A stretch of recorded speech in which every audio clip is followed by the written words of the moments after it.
How's it going, guys? Welcome back to the channel, and welcome to a video that's not really like the videos I usually do here. And that is because this video is not really focused towards Rainbow Six Siege players. While it is focused towards my community of Rainbow Six Siege, this could be used on any single game because every game requires, or any first-person shooter game requires, a good reaction time. The difference between getting a kill and dying is literally tenths of a second. And that difference between you raging or you celebrating is within that tenth of a second that you missed out on and you actually died because of it. So I'm going to start off with just talking about reflexes and reaction time in general, and then I'm going to hop into like a drill that we can actually use, and I'm going to use Rainbow Six Siege because my community is Rainbow Six Siege, so I'm going to keep it that way. But you can form something like this in any game that you ever main. So even if you stop playing Rainbow Six for a while and want to play Call of Duty or something, you could form this in a custom game there as well. Now, before I even start saying anything, I'm not claiming to be a doctor, scientist, anything along those lines. At the end of the day, I am claiming that I know how to read and I know how to Google, and that's where most of this information comes from. So before anything, you might notice that your reaction time's slower than someone, and you guys play the same game all the time, you guys do the same thing all the time, and sometimes, yes, reflexes can be faster for some people. Some people are just born with better reflexes, and that correlates straight to their reaction time. But this is something that can be trained, luckily. And fortunately for you gamers out there, one of the top things to actually improve reaction time is video games. Now, the average reaction time, according to Human Benchmark, where they literally just benchmark reaction times all day, we'll talk about them a little bit later, but they say 284 is the standard reaction time across all age groups, everything. Now, one thing you should know is as you get older, your reaction time is going to get slower, of course, but that doesn't mean you can't counteract that with doing some of the things we're going to talk about here, where you can actually focus on improving that reaction time and things that you can do specifically if that is all you care about is reaction time. Now, I just want to disclaim this first of all. Reaction time is not everything, but it is a big part of video games. But there's many other things you need. You need precision. That's obviously important, especially in FPS games. So if you can have really fast reaction time and really terrible precision, you're not going to be that successful in a video game. So now let's talk about what we can do. The first thing we need to do with any video game, whatever game we are playing, we need that to be a second nature thing. Right when you see someone, you need to be able to shoot, because you might have the reaction time to see it and comprehend it in your brain, but that instantly needs to translate to your trigger, whatever that is. That could be your right trigger or it could be your mouse click. So the first thing we want to do every single day, if you are trying to make a routine on how to improve your reaction time, say you just want to spend 5-10 minutes a day, include that with your actual warm-up, you're going to want to use some form of actual concentrated practice on actual clicking and reacting to something. A lot of pros like to recommend Human Benchmark. This is called Human Benchmark.com. You can just go there and all you have to do is just react. Once it turns green, you click the button, and that kind of just gets your mind rolling and gets you clicking and actually reacting to something. I would say I usually fall around 210 to 230. So if you want to benchmark that compared to yourself, make a goal for yourself to at least get down into the low 200s, that would be great. But you don't need superhuman 200 millisecond reaction time to be good at a game. Now, while you're doing this, your hands in theory should be getting warmer as you're using them more, of course. But to be specific, the difference between warm hands and cold hands is literally 6 to 8% faster. So if you're playing games with super cold hands, you got to work on that blood flow because your reaction time is taking a hit. I got one more thing that I want to talk about that does not include the actual in-game drill that we're going to show, and that is your equipment. There's sometimes only so much you can do about this because there's always going to be somewhat of a latency delay, but for starters, you can go with a upgraded monitor. I'm going to leave some suggestions there. Now, there's 3 different tiers. There's the TV tier, which is just obviously the worst. If you're on console, that's probably what you're stuck with is a TV, but if you want to get a gaming monitor, that's always a good idea because even if you do end up upgrading to a PC, you always have this monitor to fall back on. Obviously, this depends completely on your budget, but a 60 Hz, 144 Hz, and then a 240 Hz. So your biggest difference is going to be that 144 Hz jump from 60 Hz. The 144 to 240, you can't really notice that much from my experience because, well, your human eye can only do so much. 144 to 240, it sounds like a big jump, but it's really not that huge. So I'll leave 3 suggestions: 60 Hz, 144, 240. I would suggest at least the 144. That's where you're going to see actual gains and actual noticeable reaction time improvements and smoothness of your game. So if you don't want to fork out $400, $500 for a monitor, definitely go with just a 144 for probably sub 200. You can find a good one at. So yeah, you might be thinking reaction time sounds a little bit complicated, and yeah, it does. There's so many different things you can read online about how to improve your reaction time. There's the obvious things like get in shape,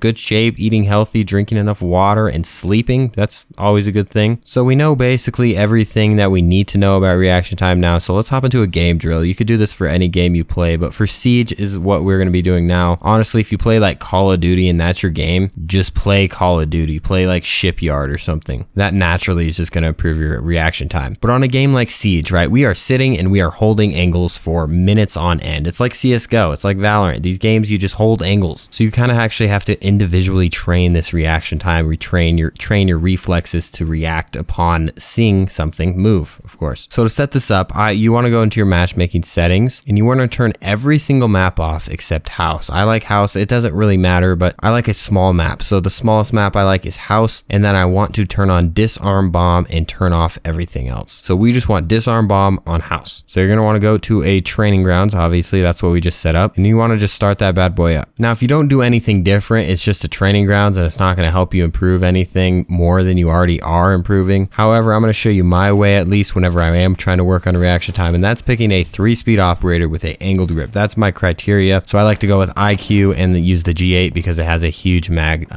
capacity. Because our goal with this is we are going to be running around, not really ADS most of the time, so we're going to want to have these quick reaction times and quick shooting. Now your aim doesn't so much matter. As you probably have seen with these clips, I have not been hitting all my shots, and that's okay. My goal is to never let off that W key. Now sometimes I have to just so I can stay alive, because I do kind of want to stay alive, but it's not my #1 goal. And our goal here is we want to react to someone as fast as possible and create that reflex that correlates with our reaction time. Because sometimes, right, I see it in my head, I see the guy there, but I just can't react to the point where I click the trigger. Now doing a drill like this is making you do that hundreds of times. Say you run this back 5 times. I usually get about 50 kills per win. So that right there, you're doing a few hundred times reacting to people, and you're trying to aim in and shoot them as fast as possible. You're not really so much worried about your headshot per se. Now that's going to come with time because you are trying to kill the person as fast as possible, and obviously shooting heads is the fastest way. So naturally, as you're doing this, your precision is going to go up as well. So overall, this is a really good drill to run. So there's so many different ways to do this, but there's only so much you can do by reacting to just a green light like on Human Benchmark. That's good to have that concentrated training, but actually playing the game and reacting to real objects or real people flying around your screen and shooting at them, that's going to improve your reflexes the most. The green light's going to help your reaction time, but you got to correlate that back to reflexes and being able to correlate the trigger with movement. But really all this is doing, we're increasing our processing time of sensory information, which allows us to actually process and make decisions faster and execute responses